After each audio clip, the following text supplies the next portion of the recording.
ला उक़सिमु बियौमिल क़ियामह वला उक़सिमु बिन्नफ्सिल लव्वामह अयहसबुल इंसानु अल्लन नजमअ इज़ामह बला क़ादिरीन अला अन नुसव्विय बनानह। बिस्मिल्लाहिर्रहमानिर्रहीम। अल्हम्दुलिल्लाहि वकफ़ा वसलामुन अला इबादिहिल्लज़ीना इस्तफ़ा अम्मा बअद। अऊज़ु बिल्लाहि मिनश्शैतानिर्रजीम। बिस्मिल्लाहिर्रहमानिर्रहीम। अला बिज़िक्रिल्लाहि तत्मइन्नुल क़ुलूब। सुब्हान रब्बिका रब्बिल इज़्ज़ति अम्मा यसिफ़ून वसलामुन अलल मुरसलीन वल्हम्दुलिल्लाहि रब्बिल आलमीन। अल्लाहुम्मा सल्लि अला सय्यिदिना मुहम्मद व अला आलि सय्यिदिना मुहम्मदिन व बारिक वसल्लिम। अल्लाहुम्मा सल्लि अला सय्यिदिना मुहम्मद व अला आलि सय्यिदिना मुहम्मदिन व बारिक वसल्लिम। अल्लाहुम्मा सल्लि अला सय्यिदिना मुहम्मद व अला आलि सय्यिदिना मुहम्मदिन व बारिक वसल्लिम। आज पूरी दुनिया में हर इंसान सुकून की तलाश में मारा मारा फिर रहा है और हर बंदा ये चाहता है कि मुझे पुरसुकून ज़िंदगी मिले, मेरे बच्चे पुरसुकून रहें, बीवी पुरसुकून रहे, मैं ख़ुद अपनी फैमिली में पुरसुकून ज़िंदगी गुजारूं। और इस सुकून की तलाश में हर बंदा रात और दिन मेहनत कर रहा है, हर बंदा रात और दिन मेहनत कर रहा है। फिर हर आदमी अपनी अपनी चॉइस के एतबार से सुकून तलाश करता है। कोई सोचता है कि घर बन जाएगा तो फिर टेंशन फ्री, फिर सुकून के साथ ज़िंदगी गुजारूंगा, तो उसका टारगेट और हदफ है आला किस्म का घर बनाना या ख़रीदना।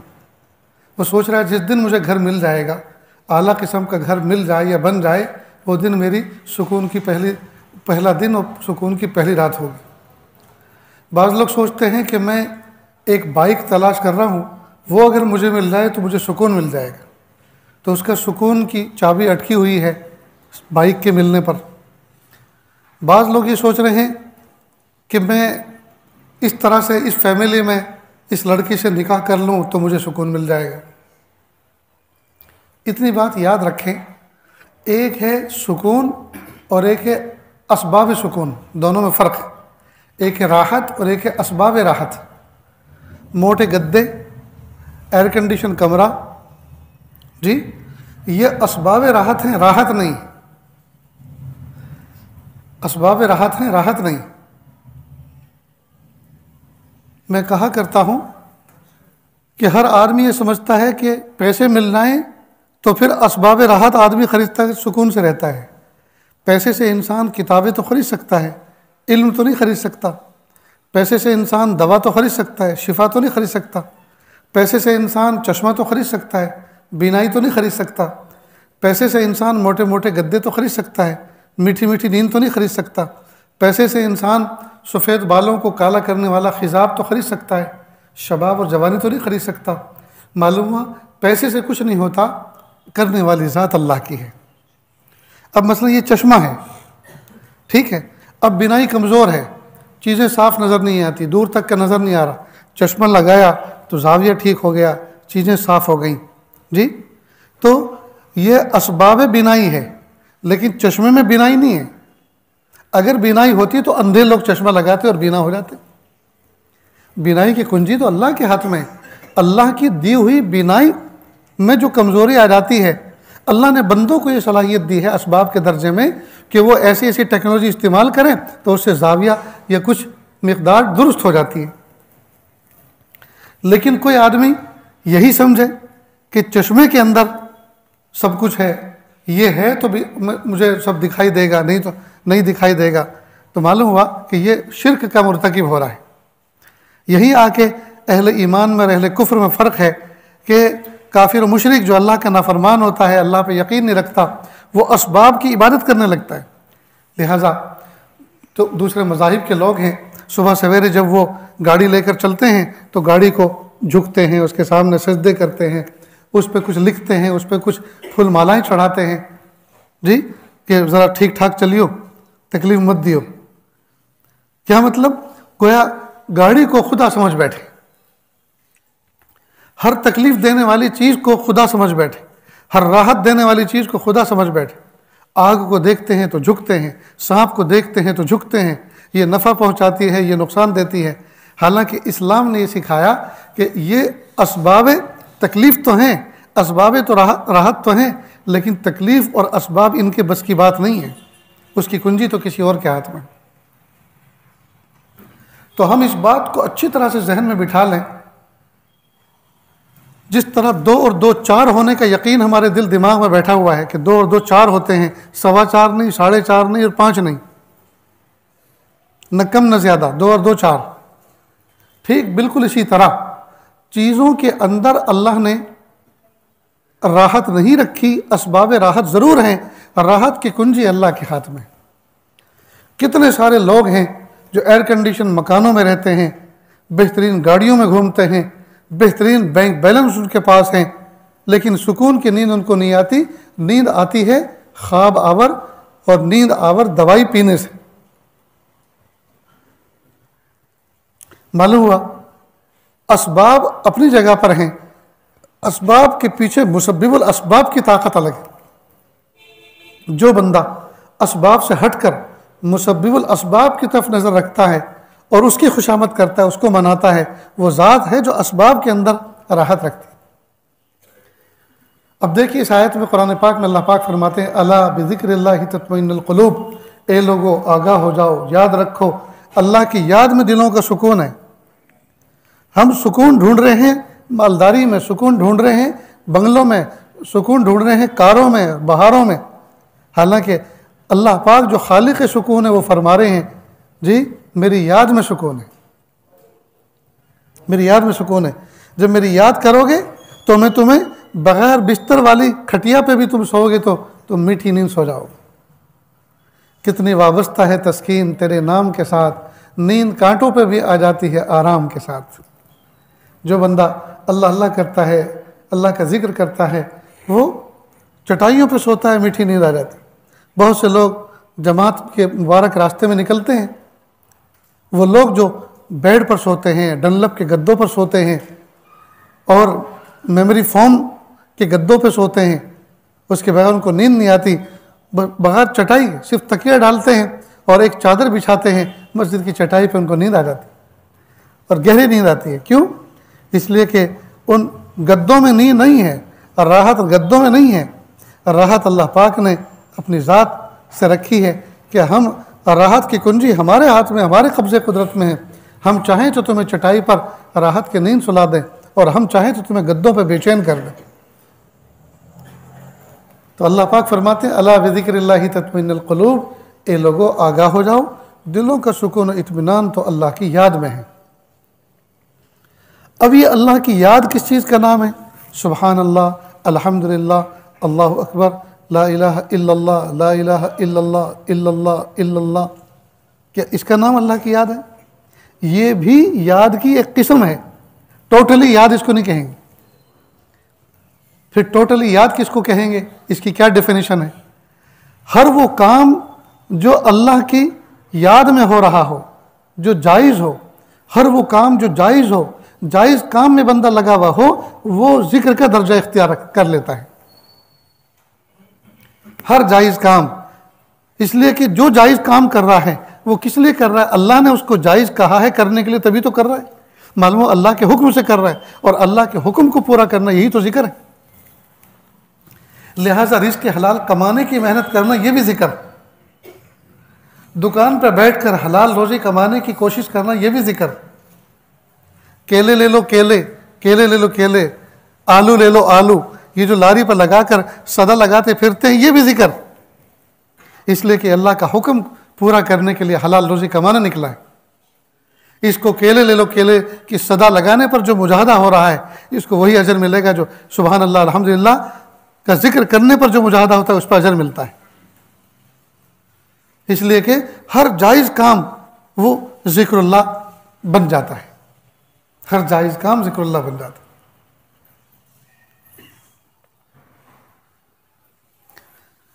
जिस तरह से असबाब राहत में राहत नहीं है, राहत की कुंजी अल्लाह के हाथ में है, इसी तरह असबाब तकलीफ़ जितने भी हैं, जो हादसात हैं, वाक़यात हैं, तकलीफ़ें हैं, आए दिन जो अखबारों में पढ़ते हैं, आए दिन जालिमाना जो है बहुत से कानून होते हैं, बहुत सी चीज़ें होती हैं जो इंसान के ऊपर शाख गुजरती हैं। बज़ाहिर ये असबाब तकलीफ़ हैं, लेकिन असबाब तकलीफ़ के पीछे मुसब्बिबुल असबाब अल्लाह की ज़ात है, मुसब्बिबुल असबाब अल्लाह की ज़ात है। इसलिए दोस्तों इस बात को अच्छी तरह से समझ लें। जैसे 2 और 2 4 का यकीन हमारे पास है, इसी तरह समझ लें असबाब राहत में राहत नहीं और असबाब तकलीफ़ में तकलीफ़ नहीं, इनके पीछे मुसब्बिबुल असबाब अल्लाह की ज़ात है। वो चाहे तो राहत की चीज़ों को तकलीफ़ वाला बना दे और वो चाहे तो तकलीफ़ की चीज़ को राहत वाला बना दे। इस मौके पे मैं फिर वही वाक़या आपको सुनाता हूँ जो इससे पहले भी इस जगह पे भी और मुख्तलिफ़ जगहों पे भी इस आजिज़ ने सुनाया। कुरान पाक में अल्लाह फरमाते हैं, हज़रत मूसा अलैहिस्सलाम हाथ में आसा लेकर खड़े हैं। वह मतिल कभी यमीनी के या मूसा, ए मूसा आपके दाएं हाथ में क्या है? काला ही आसा है, प्यारे अल्लाह ये तो मेरी लाठी है। अतवक्का अलैहा, इस पर मैं टेक लगाता हूँ और इसके ज़रिए से मैं दरख्तों पर इसको मार कर अपनी बकरियों को चारा चराता हूँ, पत्ते झाड़ कर उनको खिलाता हूँ। वली अफ़ीहा मारिब उखरा, और इस असे के साथ मेरे और भी मकासिद वाबस्ता हैं। कहीं मिसाल के तौर पर घड़ा है, पानी भरा हुआ है, उसकी डेप्थ का अंदाज़ा लगाना है कितना गहरा है, तो इसको डाल के देख लेता हूँ जी। और कई मरतबा इसको कंधे पे लेके चलता हूँ और इसके ऊपर कोई गठड़ी पीछे लटका लेता हूँ, हैंग कर लेता हूँ। वली अफ़िया मारूब उखरा, इसके साथ मेरे और बहुत से मारिब, बहुत से मकासिद हैं जो वाबस्ता हैं। गोया अल्लाह पाक ने पूछा कि ए मूसा आपके हाथ में, दाएं हाथ में क्या है? पूछने वाले अल्लाह, जो मूसा के बारे में भी जानते हैं कि ये कौन है, और मूसा अलैहिस्सलाम के हाथ में जो लाठी है वो लाठी किस दरख्त का जुज़ है, किस दरख्त की डाली काट के बनाई गई है, उसके बारे में भी जानते हैं। अल्लाह मूसा के भी खालिक हैं अलैहिस्सलाम, और अल्लाह उस दरख्त के भी खालिक हैं जिसका वो कटा हुआ जुज़ है, वो आसा। सब कुछ जानने के बावजूद अल्लाह ने पूछा, देखें मूसा क्या जवाब देते हैं। तो मूसा अलैहिस्सलाम ने सिर्फ लाठी कह के बात ख़त्म नहीं की, बल्कि लाठी के फ़वाइद पर एक छोटी सी तकरीर कर डाली। लाठी के फ़वाइद पर, वो लाठी वो इस्तांबुल के अंदर जी, कुस्तुनतुनिया में तोप कापे जी म्यूज़ियम के अंदर रखी हुई है। अल्लाह पाक ने उसको देखने का मौका अता फरमाया, असाए मूसा। तो लाठी के फ़वाइद पर छोटी सी तकरीर कर डाली। अल्लाह पाक ने कहा, अच्छा मूसा इतने काम की चीज़ है तो ज़रा छोड़ दो इसको। जब अल्लाह ने कहा छोड़ दो, तो हज़रत मूसा अलैहिस्सलाम ने हुज्जत नहीं की कि क्यों प्यारे अल्लाह, आपने पूछा ये क्या है, मैंने कहा लाठी है, अब कह रहे छोड़ दो, तो मेरा जवाब पसंद नहीं आया। हुज्जत नहीं की। मालूम हुआ बड़ा अपने छोटे को कोई हुक्म दे तो उस पर दलील हुज्जत नहीं करनी चाहिए, फ़ौरन मान लेना चाहिए। फ़ौरन छोड़ दी। जैसे छोड़ी, फ़ैज़ा ही हय्यतुन तसआ, वो तो असदा बन गया, लहराता सांप बन गया। अब हज़रत मूसा अलैहिस्सलाम जब देखा तो वो डर गए। मालूम हुआ वक्त का जो नबी होता है वो बशर होता है, और बशर की यह सिफत है कि वो खौफ की चीज़ों से डर जाता है और खुशी की चीज़ों से खुश हो जाता है। ये बशर की सिफत है। हाँ, बशर का आला फ़र्द होता है वक्त का नबी। इंसानों में भी सबसे आला किस्म का फ़र्द होता है। हर चीज़ उसकी एक क्लास होती है, उसकी अकल, उसकी बीनाई, हर चीज़। जब वो डर गए तो अल्लाह पाक ने फरमाया, ला तखफ, ए मूसा डरो मत। तो ये जो कहा डरो मत, इसका मतलब ये कि डरे पक्के डरे थे, सिर्फ कहने की बात नहीं थी, वाकई डर गए थे। तभी तो अल्लाह ने कहा डरो मत, इसको पकड़ लो। सनुईदुहा सीरतहल उला, हम इसको असल हालत में कन्वर्ट कर देंगे, असल शक्ल में इसको वापस फिर दोबारा लौटा देंगे। अब यहाँ एक दूसरा मसला छिड़ा। अकल कह रही है पकड़ियो मत, ये तुम्हारे साथ में कोई खेल हो रहा है। आज तुम अकेले जंगल में मिल गए ना, इसलिए तुम्हारे साथ खेल हो रहा है, पकड़ियो मत। जो अपना दोस्त था वही दुश्मन बन गया है। इस जैसे सांपों को जिसको ठिकाने लगाया करते थे इस असा से, वही आज दुश्मन बन गया। अब करेंगे क्या? इसलिए पकड़ना मत। अकल कह रही है पकड़ना मत, लेकिन अल्लाह की खबर क्या कह रही है? पकड़ लो। मालूम हुआ अकल में और ख़बर में जब तजाद हो जाए तो खबर की ना, अकल की ना माने, खबर की माने। अकल जो कह रहे उसकी ना माने, खबर की माने, अल्लाह जो कह रहे हैं वो माने। आज हमारे सामने हालात ऐसे ही हैं, वो ऐसा कर देंगे, वो ऐसा कर देंगे, नहीं, अल्लाह क्या कह रहे हैं वो करना है हमको। चुनांचे हज़रत मूसा अलैहिस्सलाम ने अकल की एक न सुनी, फ़ौरन उसको पकड़ लिया। जैसे पकड़ा, फ़ौरन असा को, उस सांप को अल्लाह पाक ने असे की शक्ल में कन्वर्ट कर दिया। हज़रत मूसा अलैहिस्सलाम ने उसको पकड़ा, यकीनन चारों तरफ से देखा होगा कि पूरा का पूरा कन्वर्ट हो गया, थोड़ा बहुत बाकी रह गया है, और खुशी का इजहार किया। अब यहाँ तक आपने इस वाक़े को बारहा सुना होगा, सुनेंगे, पढ़ा भी होगा और पढ़ेंगे, लेकिन अल्लाह ताला हज़रत मूसा अलैहिस्सलाम के इस मुकालमे के ज़रिए से सुबह क़यामत तक आने वाली मोहम्मद सल्लल्लाहु अलैहि वसल्लम की उम्मत को क्या सबक देना चाहते हैं, वो है असल समझने की चीज़ कि ए मूसा ख़बरदार, हमने तुमसे पूछा तुम्हारे हाथ में क्या है, तुमने कहा लाठी है, और लाठी कह के तुमने बस नहीं किया बल्कि लाठी के फ़वाइद पर एक तकरीर कर डाली। जब हमने कहा इसको छोड़ दो तो तुमने छोड़ दिया, बात मान ली। हमने उसको सांप बना दिया, जब सांप बना दिया तो तुम डर गए। तो लाठी के बारे में तो तुम उसके फ़वाइद पर तकरीर कर रहे थे कि ये फ़ायदे की चीज़ है, और सांप को देख के डर गए। और जब हमने कहा इसको पकड़ लो, हम इसको लाठी में मुंतकिल कर देंगे, तो तुमने उसको हमारी बात मान के पकड़ लिया, हमने लाठी की शक्ल मुंतकिल कर दिया, तुम खुश हो गए। ए मूसा ख़बरदार, लाठी को देखकर तुम खुश हुए थे और सांप को देख के डर गए थे। लाठी में नफ़ा पहुंचाने की सलाहियत नहीं है। हम चाहें तो नफ़ा देने वाली लाठी को नुकसान देने वाले सांप की शक्ल मुंतकिल कर दें, और हम चाहें तो नुकसान देने वाले सांप को नफ़ा पहुंचाने वाली लाठी की शक्ल मुंतकिल कर दें। चीज़ों के पीछे हुक्म हमारा चलता है, चीज़ों के पीछे हुक्म हमारा चलता है। हम कई मरतबा सोचते हैं पैसा हो चाहे जैसा हो, पैसे का ढगला लगा लो, पैसे का ढेर लगा लो, उसके बाद सब पूरी दुनिया हमारी है, जो चाहें हम खरीदें, जो चाहें हम करें, जो चाहें जिसकी चाहें खुशामद खरीद लें, जिसको चाहे हम घुमा दें, पैसे से सब कुछ होता है। नहीं दोस्तों, पैसा असबाब राहत में से है, मुकम्मल राहत पैसा नहीं है। अल्लाह ने इन असबाब के अंदर अल्लाह ने जो है राहत मुक़द्दर फरमाई, और वो हुक्म फरमाते हैं तो पैसा सबब राहत बनता है, वरना यही पैसा सबब मुसीबत बनता है। जब नोटबंदी हुई थी, लोगों को रखे हुए ढेर कांटे नजर आ रहे थे, अब क्या करें इनका, अब कहाँ इनको ठिकाने लगाएं।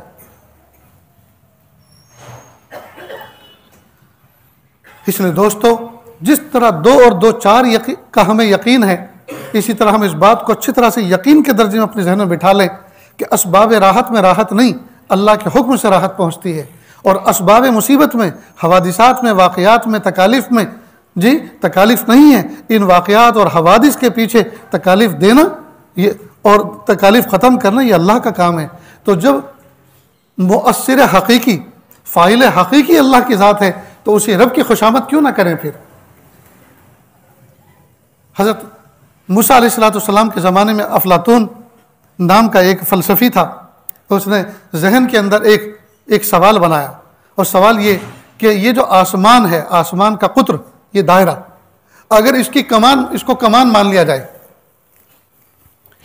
और अल्लाह ताला की पैदा करदा जितनी मुसीबतें हैं उनका तीर बना लिया जाए, उनका तीर मान लिया जाए, और चलाने वाली ज़ात अल्लाह की मान ली जाए, तो इस तीर व कमान से कौन बच सकता है। इसलिए कि चलाने वाला रब ऐसा निशान ची कि उसका निशाना कभी ख़ता नहीं हो सकता, उसका निशाना कभी ख़ता नहीं हो सकता। और तीर कमान का हुज्म इतना बड़ा कि उसके दायरे से कोई निकल नहीं सा, हर शख्स उसकी रेंज में। अब बताइए, चलाने वाले के इस तीर के निशाने से कौन बच सकता है। सैयदना मूसा अलैहिस्सलाम गुजर रहे थे, उन्होंने पूछा, भाई क्या बात है, क्यों मुतफक्किर नजर आ रहे हो। कहा एक सवाल तो मैंने बना लिया, लेकिन जवाब समझ में नहीं आ रहा। कि सवाल क्या है वो सुनाओ। सवाल सुनाया, का जवाब भी सुनो। जवाब बहुत आसान है। कि वो क्या। कि जब कमान इतनी बड़ी हो और तीर ऐसा हो और चलाने वाला ऐसा अजीम शान हो, तो फिर चलाने वाले के कदमों में गिर जाएं। इसलिए कि तीर चलाने वाला अपने कदमों पे कभी तीर नहीं चलाता, अपने कदमों पे कभी तीर नहीं चलाता, उसी के दामन से चिमट जाओ, वह अपने ऊपर कभी तीर नहीं चलाता। ठीक इसी तरह दोस्तों, इन हालात के अंदर मुकम्मल अल्लाह की ज़ात के साथ जुड़ जाएं, वाबस्ता हो जाएं, और जो कमी, कोताही, गलती हमसे हुई है, नदामत के साथ अल्लाह से कहें, मेरे प्यारे अल्लाह, हमारी अक़ल बेकार, हमारी तदबीरें बेकार, जी हमारे प्लान बेकार। रब करीम, आप कादिर मुतलक़ हैं, आप खालिक हैं, आप राज़िक़ हैं, आप कादिर हैं हर चीज़ पर। रब करीम, अपनी कुदरत के करिश्मे दिखा दीजिए। अल्लाह, अपनी कुदरत के करिश्मे दिखा दीजिए, और हमारी बदअमली की वजह से, हमारे बदकारियों की वजह से, बदअमली की वजह से जो आप नाराज़ हो गए हैं, अल्लाह हम आपसे भीख मांगते हैं, आप राज़ी हो जाइए।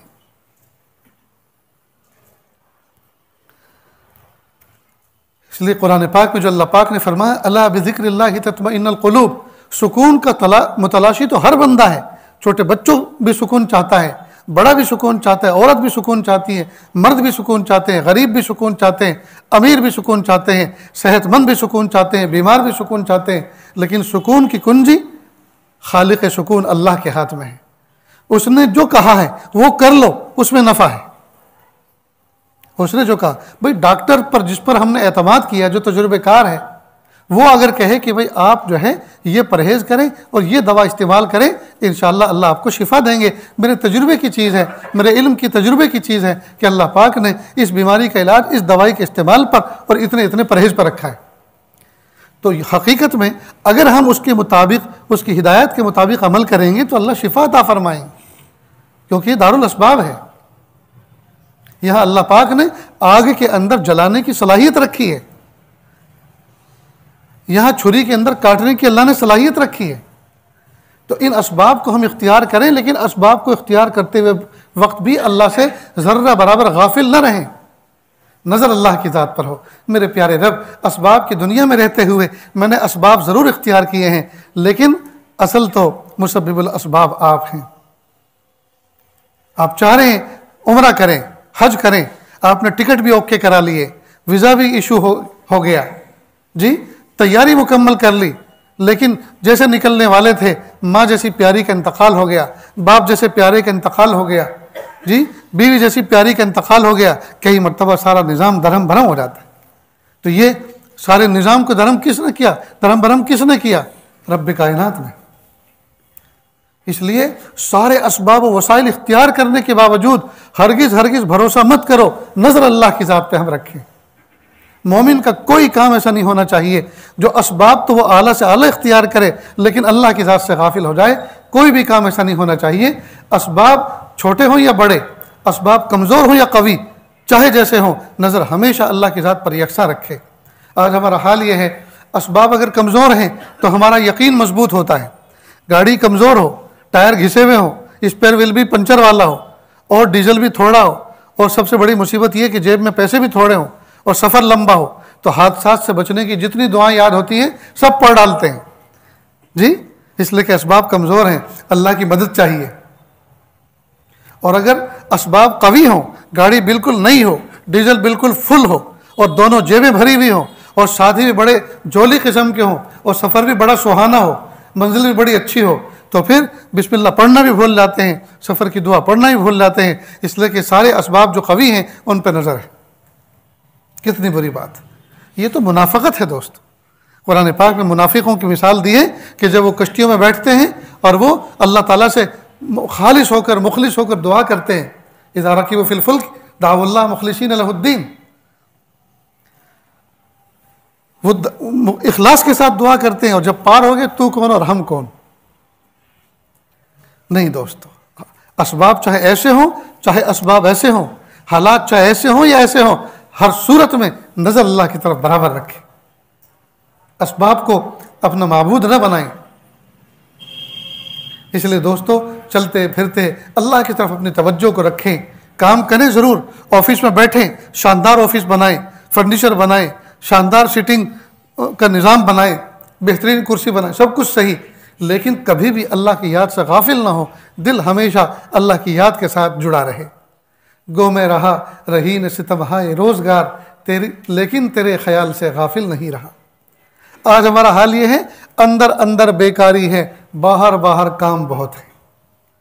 अंदर अंदर बेकारी है, बाहर बाहर काम बहुत है। हर आदमी बिजी, हर आदमी बिजी। किस में बिजी? किसी में बिजी नहीं है, गफलत में बिजी है। जिसको देखो फ़ोन में बिजी। कुरान पाक नहीं पढ़ रहे, फ़ोन पढ़ रहे, फ़ोन पढ़ रहे, दुरूद नहीं पढ़ रहे, फ़ोन पढ़ रहे हैं। नमाज से पहले भी फ़ोन, नमाज के बाद भी फ़ोन, सलाम फिराते के साथ ही फ़ोन। ऐसा लगता है जैसे ये चेक कर रहे हो कि अल्लाह मियाँ ने कोई OTP भेजा, अल्लाह मियाँ ने कोई मैसेज भेज दिया, कितना ट्रांसफ़र कर दिया नमाज की वजह से तुम्हारे अकाउंट में। क्या तमाशे हैं दोस्तों। बच्चे बेचारे, मासूम बच्चे, वो अपने माँ बाप की ममता और मोहब्बत से महरूम हैं। वो आके बैठना चाहते हैं, लेकिन बैठे कैसे? बैठे कैसे? माँ बाप तो फ़ोन में लगे हुए, तो उनको प्यार नहीं मिल रहा। वो भी फिर फ़ोन ढूंढ रहे हैं, हमें भी फ़ोन दिलाओ। वो जान रहे हैं कि माँ बाप के पास फुर्सत नहीं है हमें गोद में बिठाने की, हमें सीने से लगाने की, हमारी पेशानी पर बोसा देने की, हमारा हाथ चूमने की, हमें हमारी हिम्मत अफजाई करने की, हमारा होमवर्क देखने की, हमारा सबक सुनने की और उस पर मुबारकबाद देने की, जी उस पर दुआएं देने की। माँ बाप के पास फुर्सत नहीं है, हम भी फिर गेम खेलना चाहते हैं, फिर वो भी उल्टे सीधे चश्मे देखना शुरू करते हैं और न जाने क्या क्या तमाशे। मेरे भाइयों, अल्लाह के लिए अल्लाह पाक ने मुझे और आपको इतने बेहतरीन दौर के अंदर पैदा किया है कि इसमें अल्लाह पाक ने असबाब की महराज दी है हमको। देखो इस वक्त ये जो बयान हो रहा है, अगर इसको लाइव कास्ट कर रहा हो कोई, तो पूरी दुनिया में हर इंसान इस वक्त इसको सुन रहा है। तो देखिए पहले ज़माने में यहाँ से चंद किलोमीटर के गांव में अगर कोई शख्स हमारा बड़ा रहता हो, उससे हम येस और नो का जवाब लेना चाह रहे हो कि फला दिन एक प्रोग्राम है, आप आएंगे कि नहीं आएंगे, तो 3 दिन 4 दिन लगते थे खत का जवाब आने में, और वो भी सिर्फ येस और नो। और आज 1 सेकंड भी नहीं लगती, उसी लम्हे मैसेज आता है कि मैं आऊँगा, कन्फर्म, डन। तो अल्लाह पाक ने कैसे बेहतरीन असबाब दिए, लेकिन इन बेहतरीन असबाब का सही इस्तेमाल नहीं हम कर पा रहे, गलत इस्तेमाल कर रहे हैं, गलत इस्तेमाल कर। इनके ज़रिए से हम जी किताबें पढ़ते, मवाइज़ सुनते, नसीहतें सुनते, ऑनलाइन बहुत से बयानों में हम शरीक होते, मजलिसों में शरीक होते, बहुत से दर्स व तदरीस में शरीक होते।